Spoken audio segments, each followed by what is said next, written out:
नमस्कार students, banking transaction series में आज हम 9th ट्रांजैक्शन देखने वाले हैं।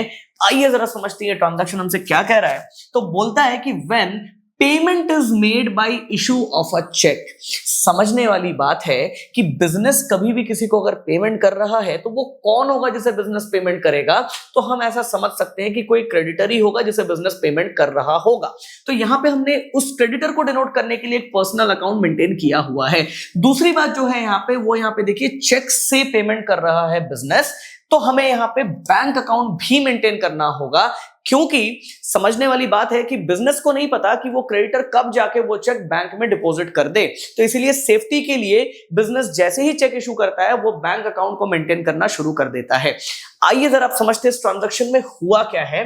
तो देखिए, अगर मैं इस पर्सनल अकाउंट से क्रेडिटर को डिनोट कर रहा हूं एंड ये बैंक अकाउंट है, तो समझना होगा कि क्योंकि बिजनेस ने क्रेडिटर को पेमेंट कर दिया है एंड क्रेडिटर लायबिलिटी है बिजनेस के लिए, तो ये लायबिलिटी घट गया होगा। एंड क्योंकि बिजनेस ने चेक से पेमेंट किया है तो बिजनेस का जो बैंक बैलेंस है वो भी घट गया होगा। मतलब कि हमें दोनों अकाउंट्स को यहां पे घटाना होगा।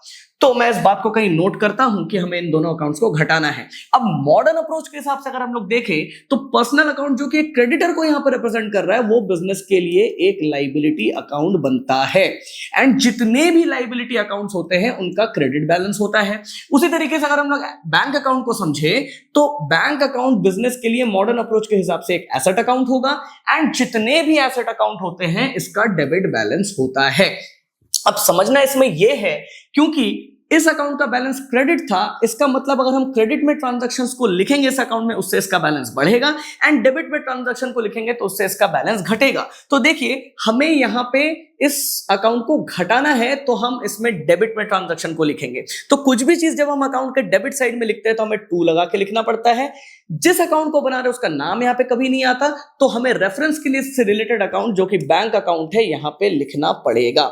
सिमिलरली अगर हम लोग बैंक अकाउंट में समझे, क्योंकि इसका डेबिट बैलेंस था, इसका मतलब अगर हम लोग डेबिट में ट्रांजैक्शन को लिखेंगे इस अकाउंट में, उससे इसका बैलेंस बढ़ेगा एंड क्रेडिट में ट्रांजैक्शन को लिखेंगे तो उससे इसका बैलेंस घटेगा। अब समझना है कि हमें इस अकाउंट को क्योंकि घटाना है तो हमें क्रेडिट में लिखना पड़ेगा। जब भी हम किसी अकाउंट में क्रेडिट में कोई ट्रांजैक्शन लिखते हैं तो हमें बाई लगा के लिखना पड़ता है। जिस अकाउंट को बना रहे उसका नाम यहां पे कभी नहीं आता, तो रेफरेंस के तौर पे इससे रिलेटेड अकाउंट क्या था?